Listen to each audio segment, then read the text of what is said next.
Jogos eletrônicos, um mundo ainda virtual ou já parte de nossa realidade? Violência e isolamento são problemas do jogo ou do homem? Na tentativa de explicar estas questões, nossa equipe entrevistou dois pesquisadores de universidades baianas.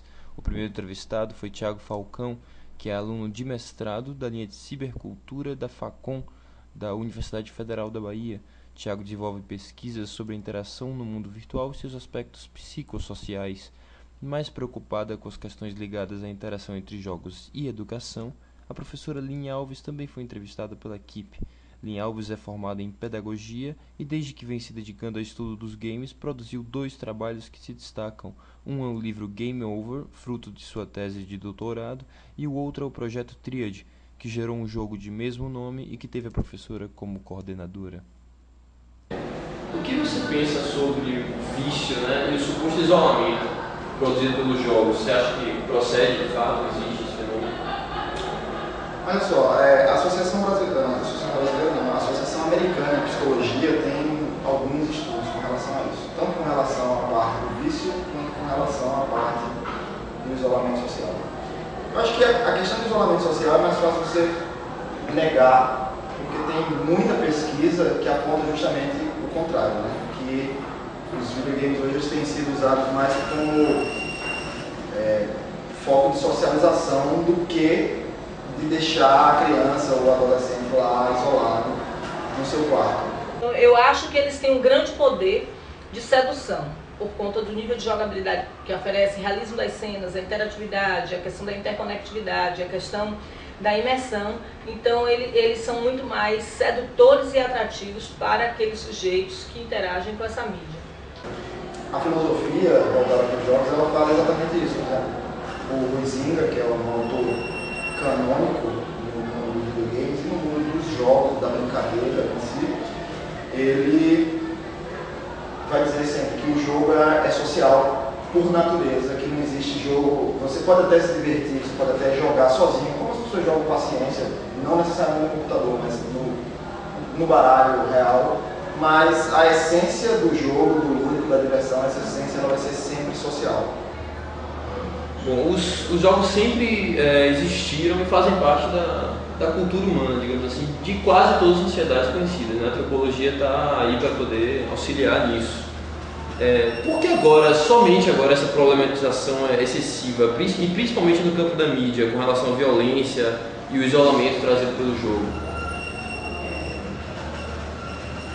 É uma pergunta boa.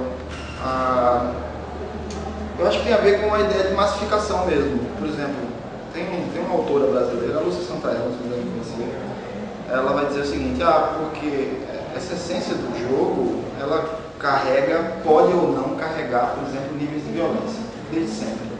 Então você tinha, por exemplo, um jogo como Gamão, que você jogava com o seu oponente, rolando dados, movendo peças, mas você tinha também milhares de pessoas que iam para o Coliseu assistir pessoas se matando, e que, no fim das contas, para essa autora, a essência é a mesma. Eu acredito que o debate hoje se dá mais pelo viés da massificação da coisa. Tudo bem, os jogos sempre tiveram com a gente, mas eles nunca foram tão levados a sério quanto eles são hoje. Não é o jogo em si que causa isso, né? É um problema muito maior. Né? É um problema das diferenças, desigualdades sociais que faz com que esse sujeito, para atender determinados desejos, ele busque ir na contravenção. Então, eu não diria que o jogo provoca esse problema social, é algo muito maior. E que dentro desse contexto, o jogo pode aparecer como um elemento que impulsiona a realização desses comportamentos. Né? Certo. Você concorda que os jogos têm os jogos eletrônicos, os games, têm um poder talvez hipnótico maior, um poder de atração maior do que os seus antecessores, ou seja, as brincadeiras de rua e jogos de tabuleiro? Eu concordo em parte assim, no sentido de que, na verdade, eles exercem uma grande atração para o jogador por conta da interatividade. Né? Então, o jogador ele tem um poder de imersão bem maior do que os jogos ditos analógicos, né? Os jogos que marcaram a geração daqueles sujeitos que não interagiam com as tecnologias digitais.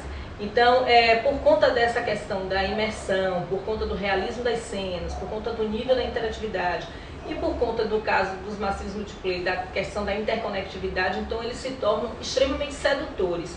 Agora eu não diria hipnóticos, porque assim eu fico com receio da gente usar a expressão hipnótico e ficar parecendo que o jogo teria esse poder de tirar o sujeito da realidade e levar ele para um outro campo onde ele poderia estar vulnerável para cometer determinados comportamentos que são julgados inadequados, entendeu? Eu fico só preocupada com a palavra hipnótica. Hoje em dia você tem gráficos que são muito realistas e quanto mais realista a coisa mais complicado fica para a indústria dos jogos nesse sentido, porque a imprensa cai exatamente em cima desse realismo. Jogos que têm temáticas às vezes bem violentas, mas que tem o design, tem a direção de arte voltada para uma coisa cômica, para uma coisa mais cartúnica. Esses jogos eles são muito mais bem aceitos do que os jogos que implementam um realismo fino, realismo apurado. O pessoal do campo da comunicação tem uma máxima que você deve conhecer que diz que notícias boas são notícias ruins, né? Bad news is good news. Daí a restringir o aparecimento dos jogos na mídia a explicações de episódios violentos é somente um passo.